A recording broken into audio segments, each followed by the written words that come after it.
Hi everyone. I'm Steve. Good to meet you all. It's a delight to be here at Cord Mobile to give a presentation to you today. Seriously though, it's something I wanted to do last year and I totally ran out of time to put a presentation together. So I was thinking about what I would give a presentation on, and something we've been working on a lot over the last 12 months has been usability and how we can do good testing. And what we've been doing a lot of recently is working with these guys, Guerrillas. Not really Guerrillas. We've really been looking at guerrilla usability testing and how you can code UX into every app. And what this is really about, it's about getting your app in front of your users at the earliest possible opportunity and getting real-world user feedback that you can feed back into your development cycles to make sure that you're not just adapting what you're doing to what you think is intuitive, you're actually learning from what your users are doing and your users' experience. And this really came about, or this talk really came about because of a conversation I had with this guy. This is Joe Leach. I don't know if anybody has heard him talk. He has a fantastic book which is well worth reading called Psychology for Designers. Joe wasn't a coder. He was a psychologist, and he went on holiday back in 2002. He actually went to Argentina. And while he was on holiday in 2002 in Argentina, he used a cache point, something we all do every day. And he had a really unfortunate incident. The card machine, or the cache point, unfortunately swallowed his card. Took it away, and he took cash out, didn't have a card. It was a dreadful situation. So Joe was very upset at that, but never mind, he moved on. He reported it to his bank. They got him a new card, bit of an inconvenience, but he managed to work his way through it. Joe then went on. He became a speaker. He goes out talking. He talks all about your UX and various different bits and bobs. And then in 2012, Joe went back to Argentina for another holiday. And in 2012, when he went back to Argentina for another holiday, he also used a cache point. And unbelievably, the cache machine swallowed his card. Now, Joe couldn't understand why this happened. And it's too big a coincidence. 2 holidays in Argentina, 2 cards lost. He'd been on holiday lots of times, used lots of other cache points. It hadn't happened. It's a bit too big of a coincidence that 2 cache points in Argentina had swallowed his card. So he started doing some work to understand why this happened, and he started understanding what the process was of using a cache point in Argentina. So we're all used to this process. You put in your card, then after you've put in your card, you would enter your PIN number. Then after you've entered your PIN number, you would withdraw your cash, like withdraw cash. You then select the amount. The card is then returned by the machine, and then the cash dispenses from the machine. That's a process we're all used to every day. But when Joe looked at it, he realized that actually in Argentina, cache points don't quite work like this. In Argentina, cache points, put in the card, enter the PIN number, select withdraw cash, select the amount, then the cash is dispensed before the card is returned. These 2 steps are switched. And that's something called the golden moment. It's the point when you think the transaction is complete. And what had happened on both occasions in Argentina, the cache point hadn't actually swallowed his card. Joe had been given his cash, and he walked away. He'd assumed the transaction was finished because he had a mental model that told him that that's now what he had to do. As soon as he had his cash, he was able to walk away. And this is a problem. It's all about expecting the unexpected. And users don't like the unexpected. I love this video. It's not what you expected to happen. And because it wasn't what you expected to happen, the process hadn't worked. His mental model hadn't been able to adapt to the fact that the card came out at a different point in time. The expected versus the unexpected. So there's another story here. I was lucky enough last year to go to WWDC in San Jose. And there was a fantastic talk by a guy at Apple who talked about the Mortimer faucet. So we're all used to taps and sinks in bathrooms, and we're all used to how they work. So typically, in a typical bathroom, especially in America, you have a central tap in the middle, and you have a hot and a cold. And typically what would happen is you would turn the hot tap on, you'd expect hot water to come out, and then you would turn the cold tap on, and the water would get cooler. And if you turn both taps back to the central position, then the water would stop flowing. That's a typical way that a sink in a bathroom might work. We have a mental model of how we expect that to work. Mortimer was a guy that back in the 80s decided to think about how sinks worked. And he thought that, you know what, this didn't make logical sense to him. He didn't see why you would have two taps that would control the hot and cold water. He thought it would make much more sense to have a hot and cold tap on the left and then have a flow on the right. So his idea was that you would push forward to get hot water, you would pull back to get cold water, and you would adjust the flow of the water by adjusting the tap on the right-hand side. So Mortimer created this back in the 1980s, and he launched it to the market. He had investors behind him. He thought it was going to be a much better way to create sinks and to create taps. But when they released it to the market, they found that it didn't work. And the reason it didn't work was because users didn't find it intuitive. It didn't match the mental model of how they expected their sinks in their bathrooms to work. So he fought very hard. He tried to make the sink work. He still thought it was a better sink. Potentially it is. But ultimately, it was dropped. His investors pulled out, and he didn't make any money out of it. They said that they found it unintuitive. It was poor design. It wasn't easy to use. And it's not true. And it's a similar sort of process if you think about cars. So imagine a situation where rather than having the accelerator on the left, the brake in the middle, and the clutch on the right, the other way around, where you have the accelerator on the right, the brake in the middle, the clutch on the left. That's what we're used to experiencing. Imagine a situation where you swap those pedals around. If you put the accelerator onto the wrong pedal, imagine how unintuitive that would be for us to use. But if you think about it, when Ford first made the motor car and came up with this way of working, they decided that that's how it should be. Nobody told them that's how it needed to be. I guess they did some testing and worked that out. But I wonder if we'd started off with the pedals in a different order, if we would now think that that was a problem, or if that would just be the mental model that we were used to using. So, all of this is about essentially saying that asking people to change their mental model is risky business. It's a difficult thing to do. And something that we as app developers need to think about as we're creating our apps. We need to think about what users expect and make sure we give them the expected and not the unexpected. So this fight's been going on for many years, and I think there's been several fights in the room this week, and even in the panel session today, over which is better, iOS or Android. Now, I make no bones about it. I love iOS. I've always loved iOS. I've loved iPhone since it was created. I am a total Apple fanboy. My mate Jez, he loves Android. And we have lots of discussions over which platform is better, iOS or Android. I always win because we all know that iOS is better, but Jez doesn't agree. So I started thinking about why is that the case? And is there actually a link back here to what our mental model is? So iPhone was launched back in, 2007. Android's been around for about the same sort of time. People tended to pick which platform they were going to use, went down that path and got used to their device. I tried Android for 1 week, and I maybe lasted a day.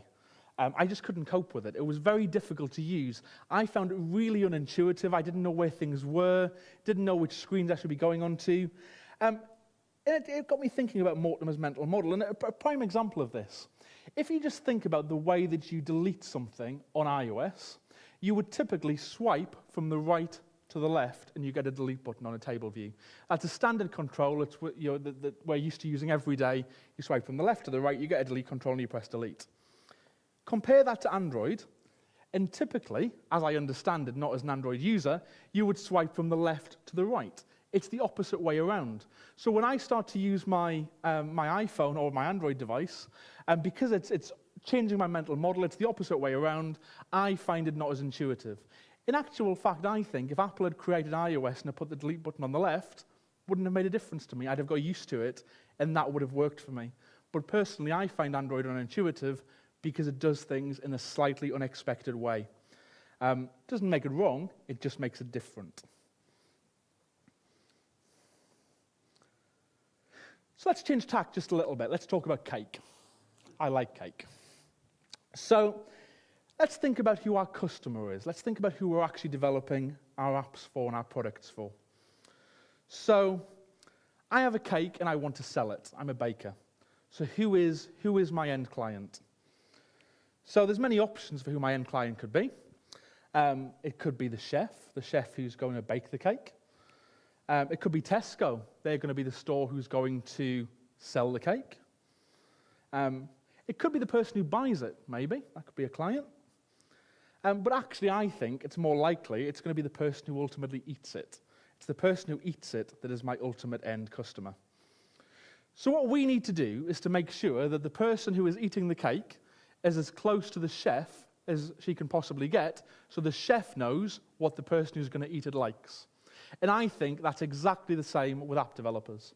We need to make sure that the people who are doing the development have feedback from end users at the point they're doing the development to make sure that they're incorporating that real-world end-user feedback into their development cycles. And that's what Guerrilla user testing is about. That's what we're aiming to do with this technique. We're trying to make sure that we've got real-world user feedback available at our fingertips as quickly as we possibly can. So we're not really talking about guerrillas. It's more like guerrilla warfare, I guess. We're trying to fight users off and make sure we encourage them to give us all of their feedback and then keep all of those unusable apps at bay. So, getting end-user feedback throughout the development cycle from real users. How do we do it? Guerrilla testing is unashamedly and unapologetically impromptu. It's okay to make it up on the spot, almost. We want a bit of structure, but actually we want to make sure we get as much good quality feedback from users, and it doesn't necessarily matter if we change our test plan as we're doing it. So where are the real users? They could be anywhere. I mean, they could be in Starbucks, they could be in your nursery with your kids, they could be in a shopping center, they could just be friends who are sitting on your sofa. Or in terms of today, they could actually be in Chester. So if you're so inclined, you can either do this during the presentation or after. If you have an iOS device, you will have received an email with a test flight link to install an app. If you want to have a look at that now, you're welcome to do it. I'm going to demonstrate it on stage, and you can play with it later if you want to. But we'll see how this goes and how this works. So, what do we test and when? We test all sorts of things.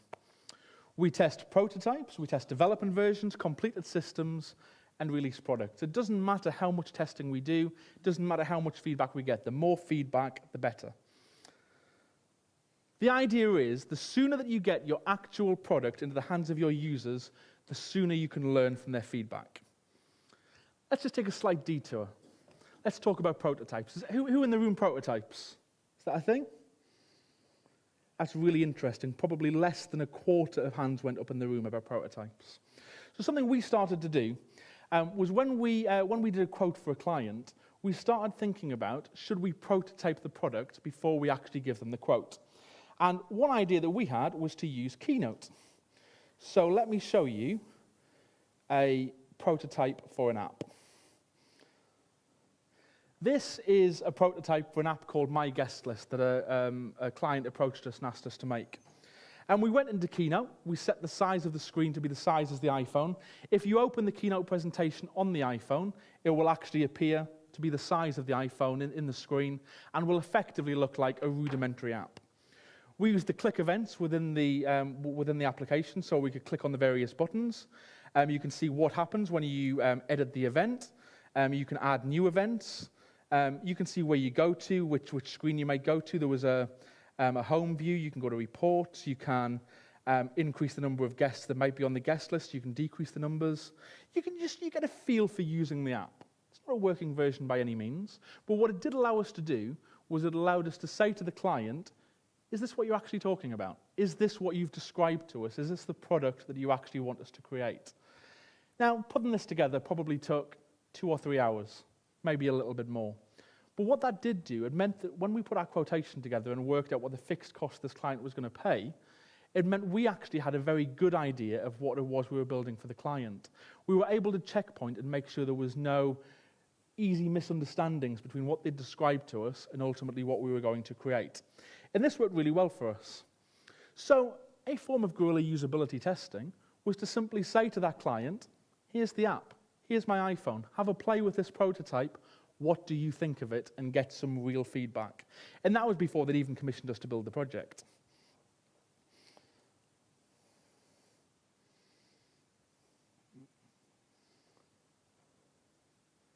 So, back to Guerrilla usability testing and back to the testing we're going to do today. 10 steps to make your Guerrilla usability testing really great. 10 steps to get real-world user feedback as quickly as you can throughout the development cycles. So the first step is be prepared. You need to decide where you're going to get this feedback from, where you're going to be. Is the person that you're going to get the feedback from going to have time to evaluate what it is you're showing them? So make sure you're prepared. Decide where you're going to go. Decide what your target is. Step 2, have the right software and equipment. We're going to talk a little bit about software in a second and see how we might be able to use that. But make sure you've got the right software and equipment. Make sure it's to hand. Make sure it's ready to go. If you're in Starbucks and you're interrupting somebody saying, can I buy you a coffee? Can I show you my app? The last thing you want to be doing is messing around trying to install apps, make the software actually work.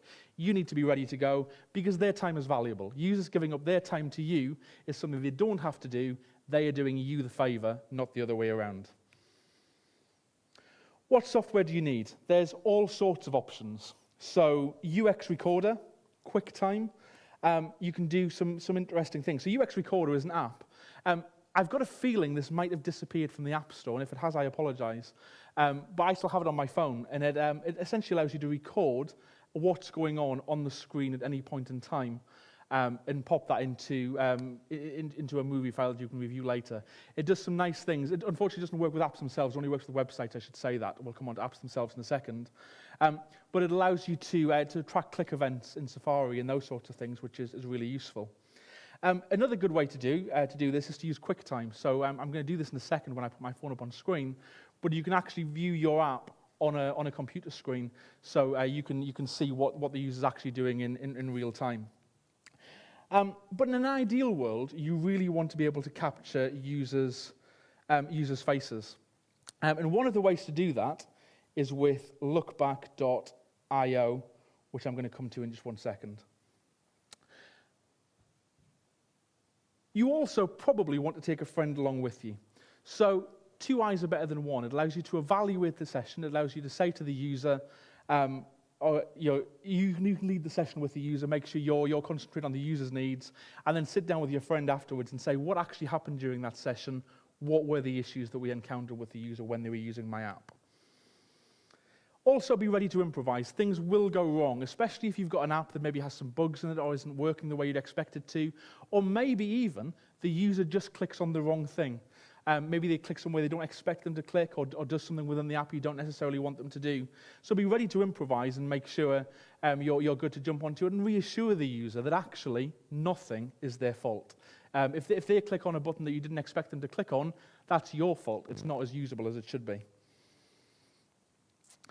It's not science. You will learn things you didn't expect. There will be things that happen during the session that are unexpected and unanticipated. This is really important. Be polite to everyone. If you're asking them for help, even if you think they are the thickest user you've ever sat down with, be polite to them, thank them, explain to them, spend time with them. At the very least, you might actually be improving their use of a computer. You might be making it easier for them to use their own phone. So you're giving a little bit back to them, which is a good thing to do. Find people who've got time to talk to you. It's no good going up to somebody who's running around the supermarket, who's trying to get their shopping done to get home. That's never going to happen. You need to find somebody who's relaxed, they've got a little bit of time, maybe they're reading a book, go and interrupt them, and usually people will actually allow you to use them and will give you some time. And also, give your subject something back in return. If you're in Starbucks, go and offer to buy someone a coffee. If you buy someone a coffee, you might even make a new friend. It's a good thing to do, and it's something you can do to say thank you. And the final one of my 10 tips is to not make your users feel stupid. Making your users feel stupid is a bad idea. Don't make it seem as if it's their fault. Explain to them that actually, this is your app, you're trying to create it, this feedback's really useful. Anything they do, it's always your fault if it goes wrong. So we've mentioned lookback.io. Now this is one of my favorite services. Lookback.io is a way that we can do some guerrilla usability testing, either in person or remotely, in order to get in order to get some feedback that we can actually use and utilize. So I thought it would be interesting to do a little bit of a demo. This is up on the screen. I'll show it on my phone first, and then we can try it as a group if there's time. So what I'm going to do, we're going to test an app called Collect for iOS, which is an app that I was working on last year as I went over to WWDC on the plane. I wanted something to talk about and something to show. So I started writing an app to sort of see what we might be able to do. I created Collect for iOS.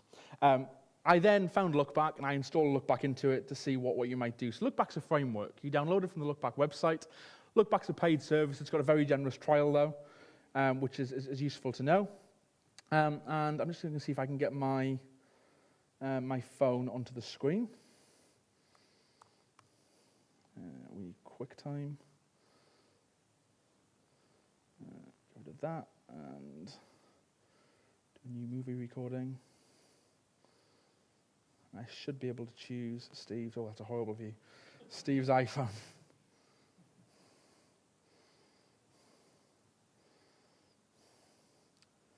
Spinning wheel of death.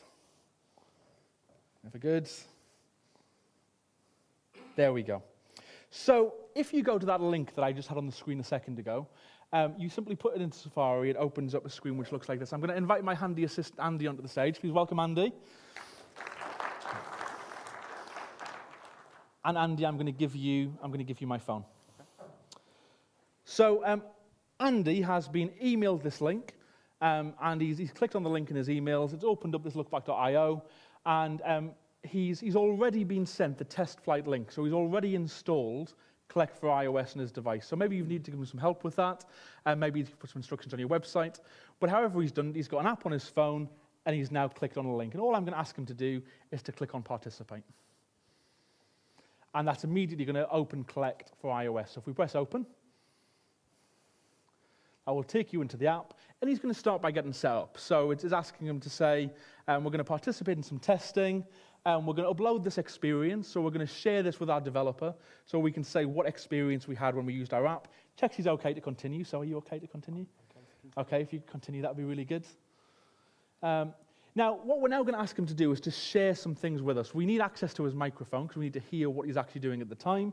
We also need access to his camera. So again, he might need to be told why he's been asked for that information, and that's something you might be able to push out. So Andy, is it okay if you can enable your microphone and enable your camera for me, please? Cool, then press next. So we're now all set, and we're good to start. Our session is set up and good to go. So whenever you're ready, Andy, if you could start your testing for me, please. So press start. So to explain what Collect is a simple app that allows you to take photographs of things you might collect. So that might be stamps, it might be trains, it might be planes, could be anything you want to do. And you put these into collection folders that you might want to do. So we already have some sample data in the app. So it's a collection of books. So I've got a collection of Harry Potter books. So Andy, could you start by maybe finding out some information about one of the Harry Potter books for me? Could you maybe open up a Harry Potter book for me and see who the author was, perhaps? Maybe the Chamber of Secrets. Chamber of Secrets, okay. I'm talk out loud. You can talk out loud, yeah.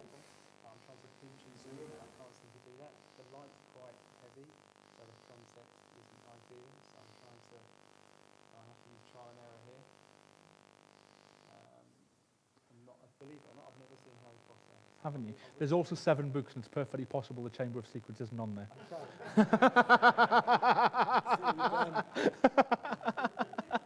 Should we cut some time off? Is the Chamber of Secrets? I don't actually know. Should we try the Goblet of Fire? That one will do. Okay, so tell me who the author is. J.K. Rowling. Cool. So now we've done that, if you could now see if you could maybe create a new collection for me in the system. Maybe you collect trains. Okay. So how would you create a collection of trains in my app? Do you want me to start from my current screen or go back? Well, you're here now, so I mean, maybe you've seen Harry Potter. I've given you that some sample data. Okay. So now we're ready to jump into it. Use the app for me. Okay. I want to create a new. I'm going to go back to a place of safety here, so I'm going to try and go back to where I originally started, which I think is around here somewhere. I can't. If the finger's in the way, and then you're able to drag it out of the way. Gotcha. Okay, there Yeah. we go. Okay, so let's go back to collections. So I've got two options available to me. Edit. I'm assuming edit's going to be the current screen, so I'm going to go to both of those icons. Look like they might do the same thing to me. Mental model. I'm going to click the one on the right, which I'm hoping is going to create a new one. Yep, okay. So if I want to name then this collection, I'm just going to move the hand out of the way. So I'm going to name this trains and create collection straight away. Okay. Happy days. You've created a collection of books, but that's fine. Oh, right. So yeah. So is there a way we can not do that? To undo that. Well, maybe it's fine you've done that, but what I'm interested in is if you wanted to categorize them, maybe within trains you have different types of train. So you might have, I don't know, locomotives, for example. So you might want to have a collection, a subcategory of things, for example. A subcategory of trains or of books? Entirely up to you. You're using the app. Okay. So if I'm going, this is a new collection, so there's going to be nothing available for me here at the moment.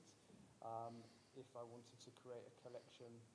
So immediately we found that there's an issue within our app, and you might explore that with our user, but it's not particularly intuitive. There's something wrong, and he doesn't know where to go. He's struggling with where to find to change his category. That's really useful feedback for us. It's something that as a developer, I know exactly where it is.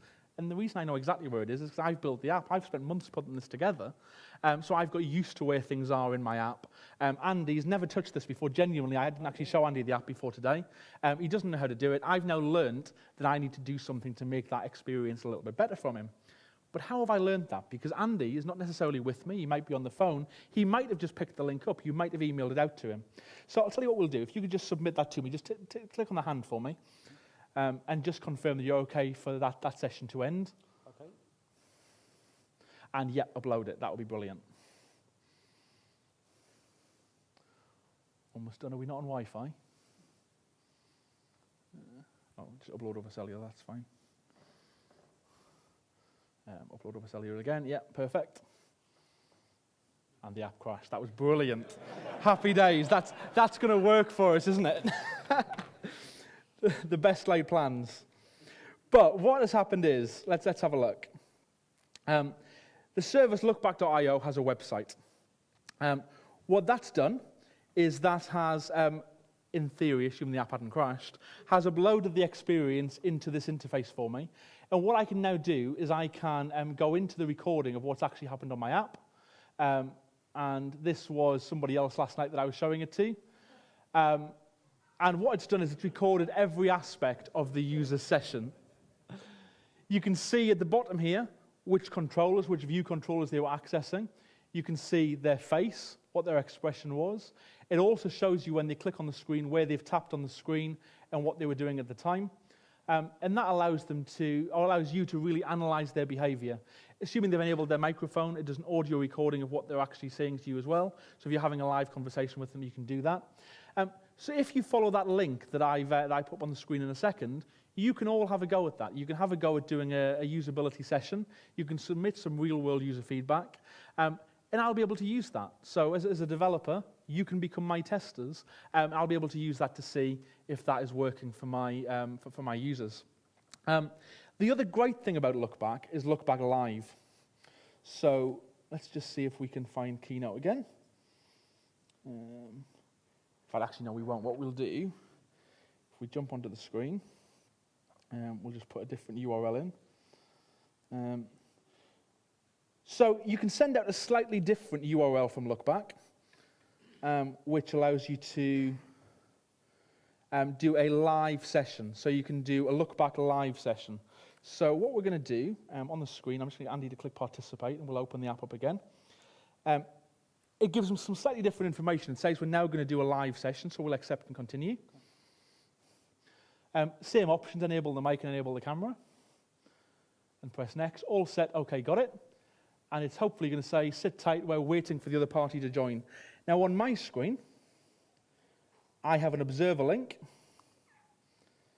And I should be able to pop that in.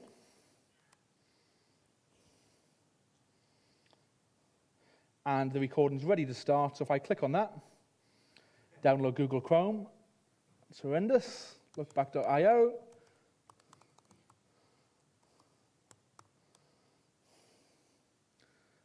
Go to dashboard, log in.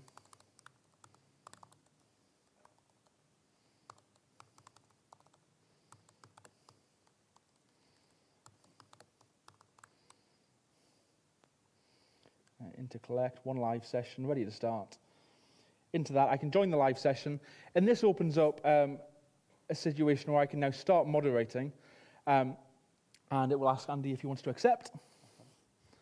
So I'm going to try and split the screen actually so we can see what Andy's seeing.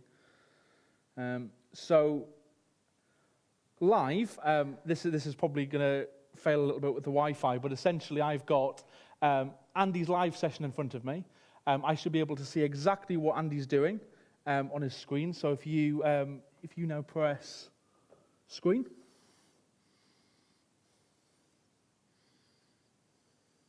There we go. Okay. That will now open the app up. I can still see what Andy's working on. I can now say, do you want to add a train to your collection, Andy? Okay, add a train to my collection. Yep. Okay. It's being a little bit slow to catch up on the Wi-Fi, but essentially this is showing here at the left-hand side. And when we've used this, we found it works really, really well. There's also options to do live chat, live conversation, and really make sure that you're interacting with your users in as many different ways as you possibly can. So I think that, for me, is a great service to be able to do remote Guerrilla usability testing with a whole range of users the world over, either in person, en masse, or maybe if Andy had a particular issue, maybe I want to do a live session to pick up with him on where he had particular issues and where he was having problems with using the app. So thank you very much, Andy. That was a very useful demo. Thank you very much. Give Andy a big round of applause.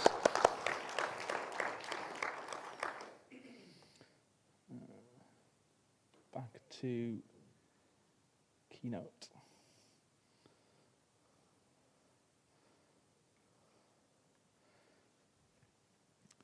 There we go. This is one of the last slides. Essentially, this is how you might choose to give information to your testers. The important thing is, do have a test plan and have a test plan for what you want your users to test. Know what your app does and give them some information about it. So give them some information about what the app is, what its purpose is, and what it's actually trying to do. And in terms of my app, you might want to ask them to create a collection category, create a new collection, add an item to collection, add some custom fields to store data. There's all sorts of things, but there's specific things which you want users to be able to do, perhaps even prioritize in order of importance of what they're actually aiming to do within the app. And we've talked about live testing.